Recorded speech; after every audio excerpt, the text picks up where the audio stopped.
Hello, good evening, good afternoon, good day. Kahit na ano, kung saan man kayo nandoon, lupalop ng mundo, sabi nga ni Batong Aratilis. So, magandang whatever sa inyo. Ngayon ay October 17, 2023. At alam nyo ba kung anong gustong gawin ng lola ninyo ngayon? Ang lola ninyo ngayon ay gustong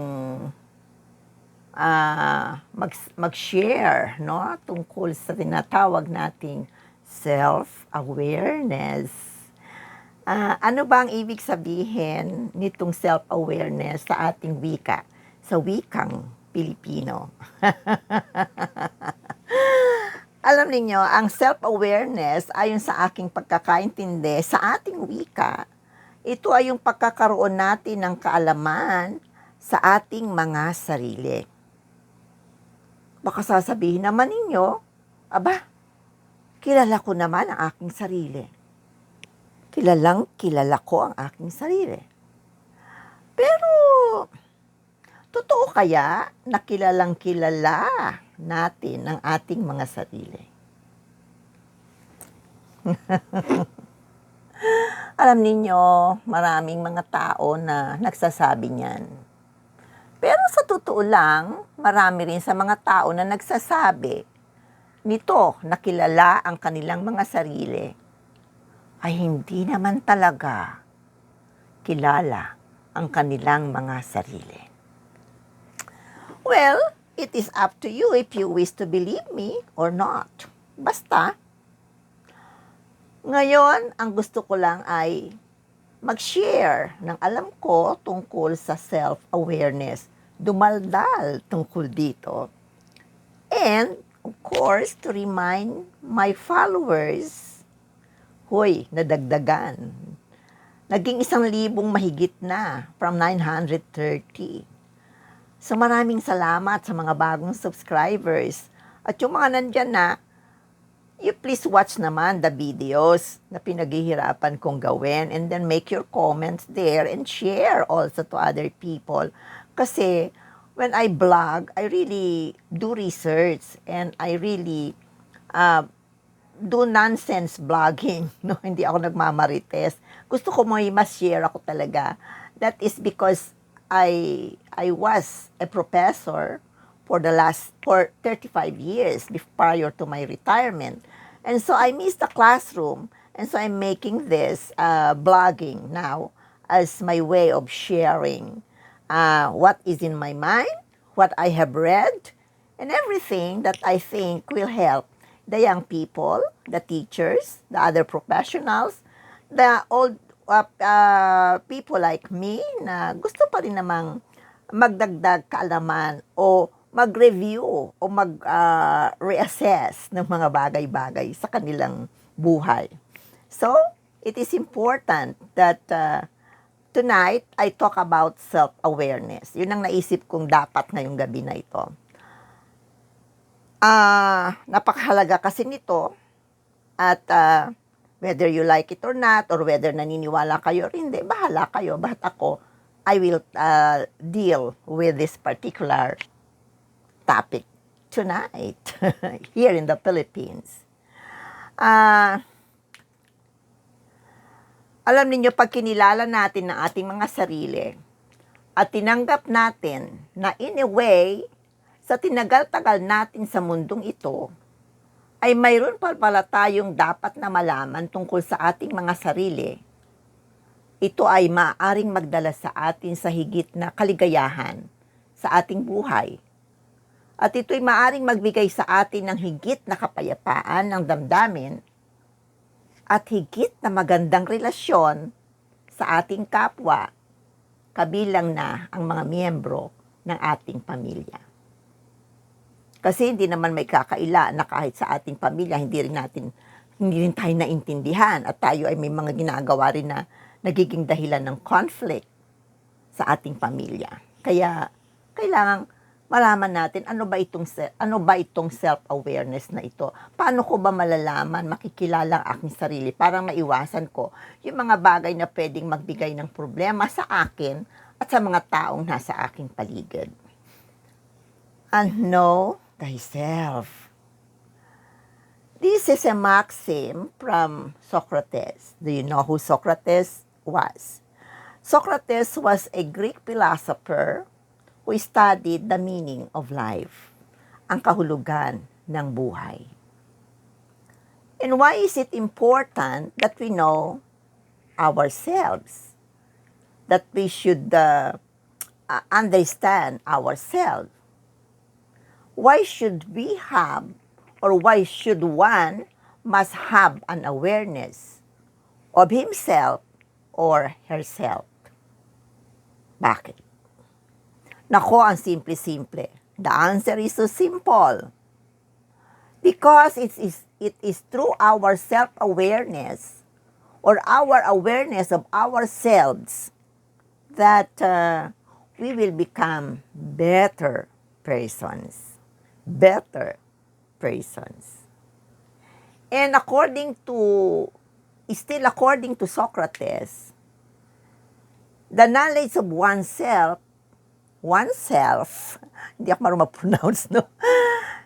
Is a prerequisite to a deeper understanding of life. Higit na malalim na pagkilala sa buhay. Malalim ang kahulugan ng buhay. It is not just being born and to live our lives unmindful of others. Hindi tayo nabubuhay lang ng iisa sa mundong ito. We have to understand the world, the people around us. We have to know what really our purpose here on earth.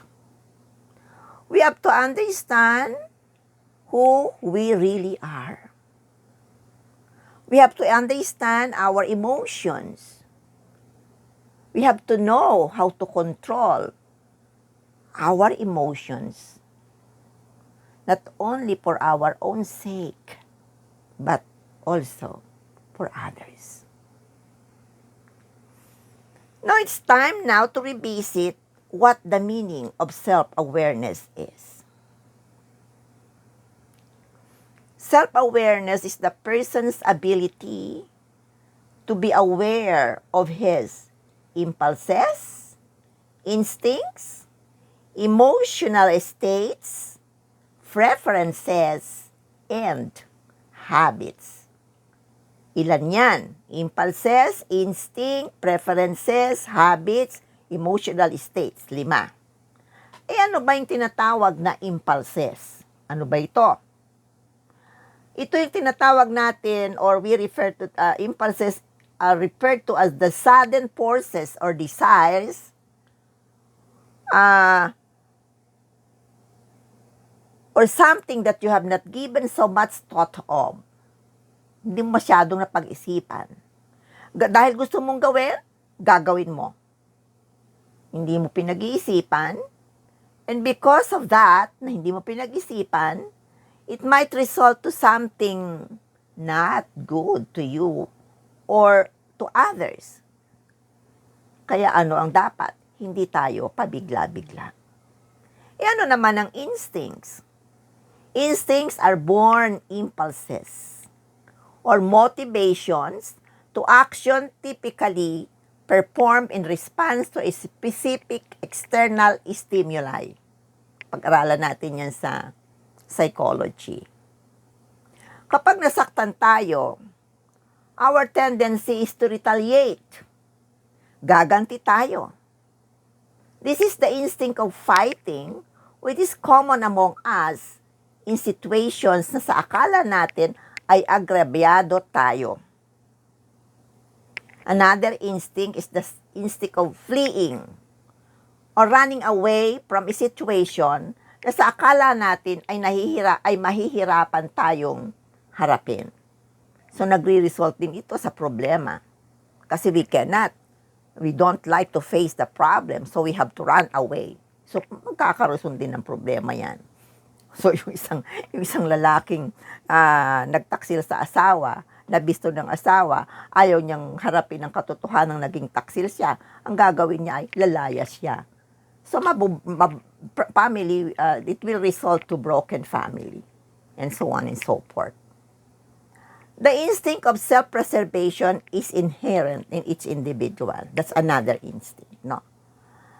So, with the instinct of sexual attraction, na-attract tayo sa opposite sex. Pero maging maingat tayo, lalo na kung sa attraction natin na yun ay may masasagataan tayo o tayo ay mayroong pananagutan na baka makalimutan natin. And of course, social adaptation.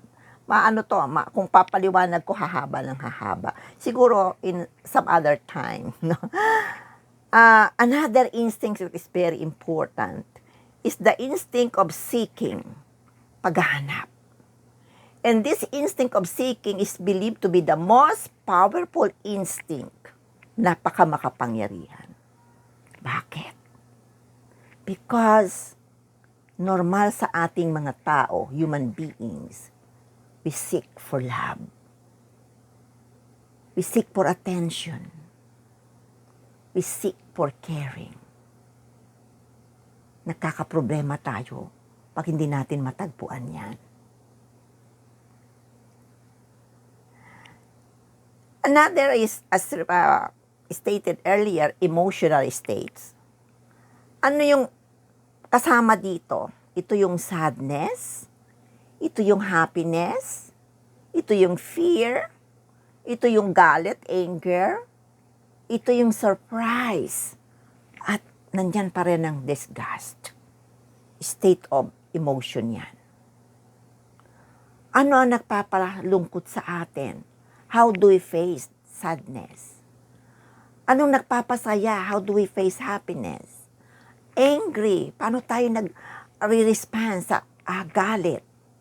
Disgusted. How? Anong nakakabigla sa atin, nakakasurpresa sa atin? How do we respond to surprises? Mayroong iba nagagalit, di ba? Nangampas. Mayroong iba naman umiiyak. Mayroong iba natutuwa. Yung iba mahagulhol. Maraming ganyan, no? So, I will again go back to the importance of developing an awareness of ourselves. It is important because it is essential to life. Kailangan sa buhay na malaman natin, makilala natin ang ating sarili. Because through this, a person can gain control over his or her emotions. Thus, maiiwasan yung paggawa ng mga bagay na negative, the commission of negative behaviors. Kasi pag negative na ang behaviors, problema na yan. You know, last night I was reading about the life of Ryan O'Neal, the famous handsome Hollywood actor who messed up his life and the lives of the people in his life. The spouses he had as well as the children, which included Tatum O'Neal. Siguro kilala niyo si Tatum O'Neal, the youngest person who at the age of 10 was awarded as Best Actress by Oscar. No, she won an Oscar award as Best Actress in the movie Paper Moon, where she appeared together with his father. Ryan O'Neal, instead of being happy, becoming happy for the victory of his daughter, nainggit siya sa anak niya. Hindi siya umattend ng Oscar Award at naging insecure siya doon sa kanyang anak. So, ang kasamang tatay, no? Ryan O'Neal failed to make a genuine assessment of his personality. To make himself aware really of what he is, of who he is, of what he was doing to the people around him, to the children he brought forth to this world. And he was only immersed in thinking about himself, about his own happiness, about his achievements, about the fulfillment of his ambition, even if it would mean the destruction of his family, of his children, of the spouses he had. Nakakaawa siya. Pero higit na nakakaawa ang mga babaeng nagmahal sa kanya. at ang mga anak niya who live a life of uncertainty, of hatred of Him. Nakaloko-loko rin ang buhay ng mga anak niya. Nagkaroon din sila ng low self-esteem because of that. So, it is of great importance that we really be aware of ourselves, of really knowing ourselves. I believe that every person must develop a high level of self-awareness. And how do we do that? How do we know that we have a high level of self-awareness? I would like you to think of these statements given by Harold J. Sala, a world-renowned speaker, book author, and Bible teacher. In his book, Winning Your Inner Struggles, published by the OMF Literature in Manila in 1997, Sala wrote that a person with high self-awareness level has accurate perception of his or her thoughts, emotional reactions, feelings and perceptions of others, the kind of response he or she gives to situations and people who know him or her, as well as the interconnectedness of different people's perceptions and responses. Thus, it is important that a person be able to attain emotional literacy, which is an important component in developing high level of self-awareness. And what is emotional literacy? It refers to our knowledge of what we feel and the causes of such feeling, as well as of our knowledge of what others feel and how our feelings affect others. Emotions are the manifestation of our heart, which make us human. And why is understanding ourselves important? Because through this, we will be able to live with others harmoniously and to live for others selflessly. Harmonious living with others and living for others selflessly. Selflessly. If we are able to live with others harmoniously and live for others selflessly, we will be genuinely contented persons. Persons who are aware of our strengths, our weaknesses, our capabilities, our limitations. And so, maligaya tayo. At kapag maligaya tayo, maganda ang tingin natin sa mundo. Sa mga tao sa ating paligid, mauunawaan natin sila at mauunawaan nila tayo. At kapag ganito ang tao sa mundo, we'll be living in a peaceful, beautiful, loveful, and blissful world. I hope I was able to convey something beautiful to you tonight through this blog. Please continue watching my blogs. Give your comments, share, para maraming makinabang at maging maganda ang ating mundo. And don't forget, if you have not subscribed yet to my channel, Jasmine Amalia, subscribe na kayo. Maraming salamat. Magandang araw, gabi, hapon, whatever. And God bless the world. May peace reign. Matapos na sana ang digmaan, ang pagkakagulo sa gitnang silangan. Hapusin sana ng Panginoon ang puso ni Hamas at makita niya ang pangangailangan sa pagkakasundo para sa kaligtasan ng lahat ng tao, ng mga kawa-awang tao na nadaramay sa conflict na ito dahil sa paghahangad sa kapangyarihan. Bye-bye! See you in my next vlog. And thank you for watching. I love you all. Bye-bye!